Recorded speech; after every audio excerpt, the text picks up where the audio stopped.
ખુદને એટલા કાબિલ બનાવી લ્યો કે પામવાવાળાને ગર્વ થાય અને છોડવાવાળાને અફસોસ થાય.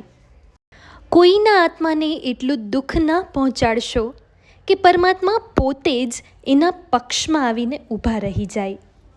એક દિવસ તમારું કર્મ પાછું વળીને તમને મળવા આવશે જ, અને એ વાતનો તમને ગર્વ હોવો જોઈએ, ડર નહીં.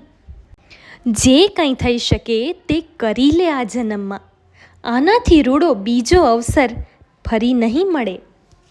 ખોટું બોલીને છુપવા કરતાં સાચું બોલીને સામે કહો. શ્રી કૃષ્ણ કહે છે કે જો લોકો માત્ર સમજાવીને સમજી ગયા હોત તો મેં પોતે મહાભારત ન થવા દીધું હોત. શ્રી કૃષ્ણ છે જ્યાં તમને લાગે છે કે બધું સમાપ્ત થઈ ગયું છે, ત્યાંથી જ વાસ્તવિક રમત શરૂ થાય છે. ખોટા ખર્ચા જીવનની રીત બગાડે છે અને ખોટી ચર્ચા સંબંધની પ્રીત બગાડે છે.